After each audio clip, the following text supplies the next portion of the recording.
Do not carry the weight of the globe on your shoulders. After having read biographies of some successful people from the past, I became amazed at the amount of patience they displayed, at their ability to bear heavy burdens only to emerge as stronger human beings. Hardship fell upon their heads like the lashing of freezing rain, and yet they were as firm as mountains, and then after a short time had passed, they were rewarded for their patience with success. Do not carry the weight of the globe on your shoulders.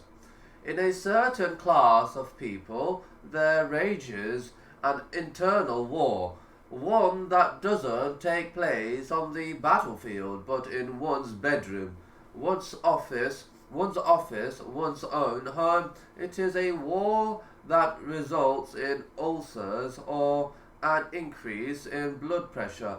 Everything frustrates these people. They become angry at inflation,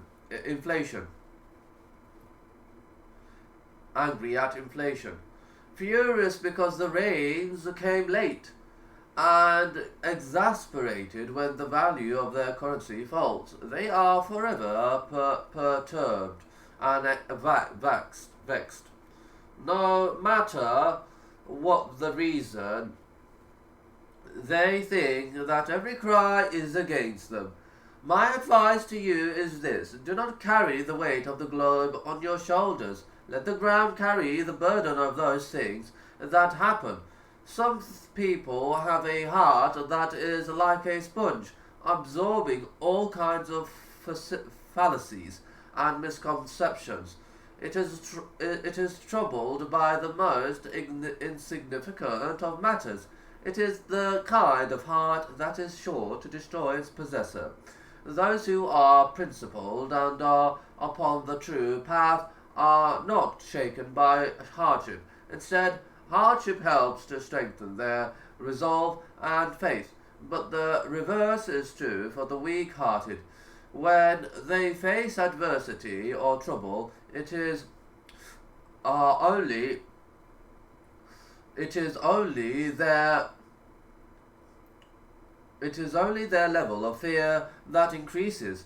At a time of calamity, there is nothing more beneficial to you than having a brave heart. The one who has such a heart is self-possessed.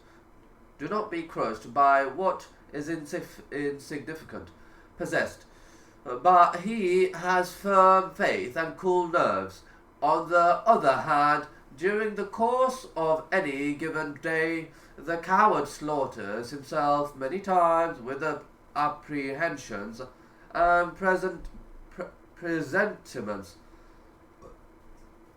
of impending doom. Therefore, if you desire for yourself a stable life, face all situations with bravery and perseverance, and let not those who have no certainty of faith discourage you.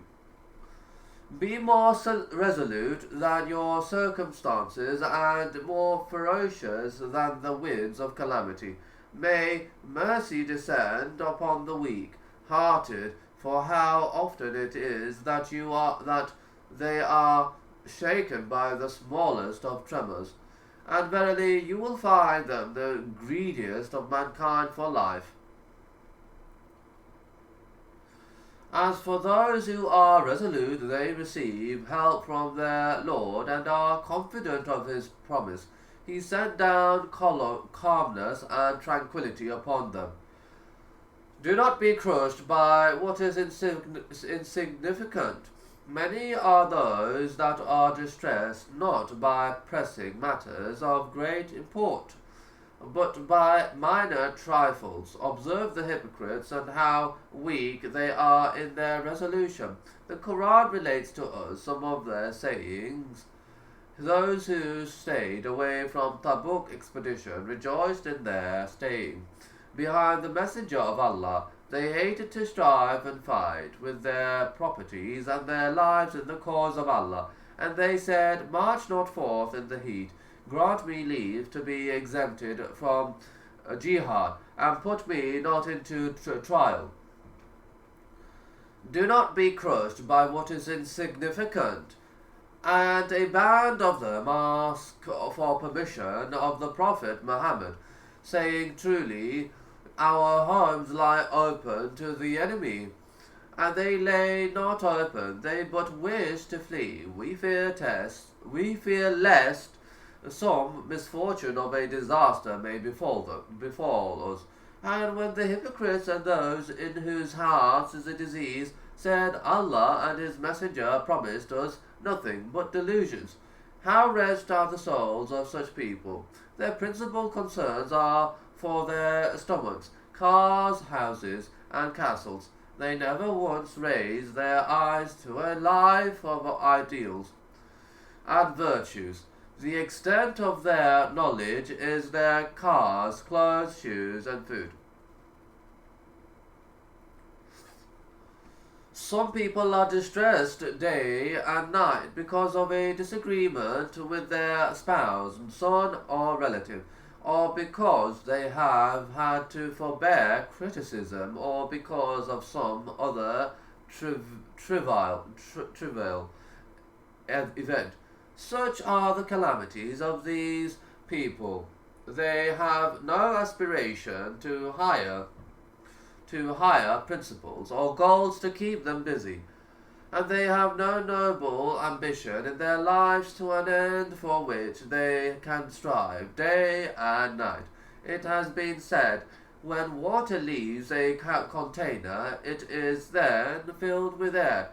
Therefore, reflect on that which gives you cause for concern or anxiety, and ask yourself this: does it merit your energies and toils? This is an indispensable question, because whatever it is that causes your anxiety, you are, with mind, flesh, and blood, giving it energy and time, and if it does not merit your energy and time, you will have squandered a great deal of your most precious resources.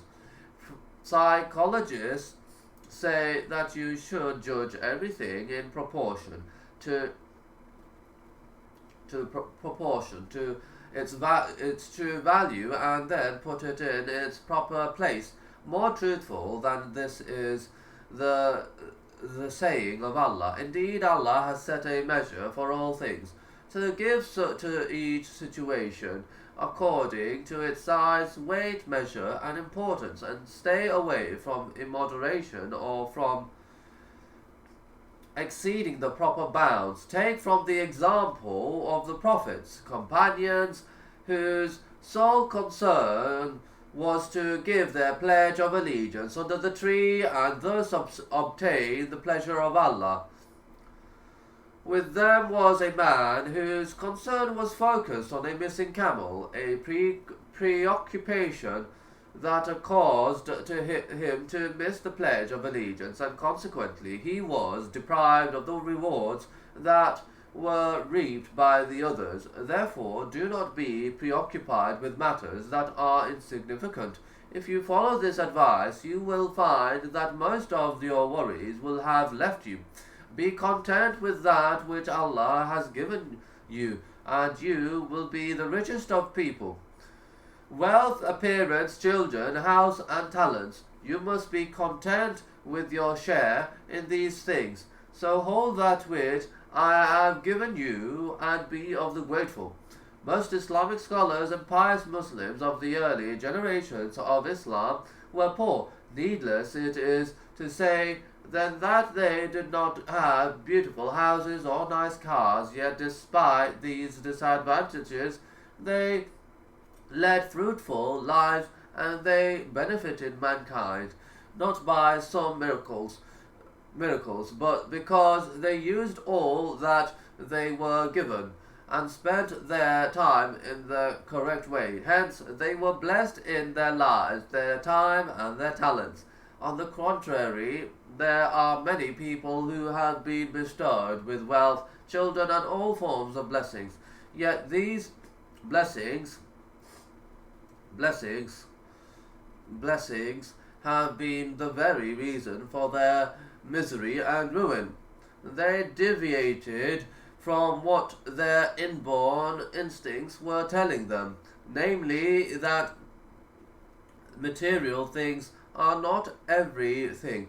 Look at those that have obtained degrees from world-renowned universities, and yet they are paragons.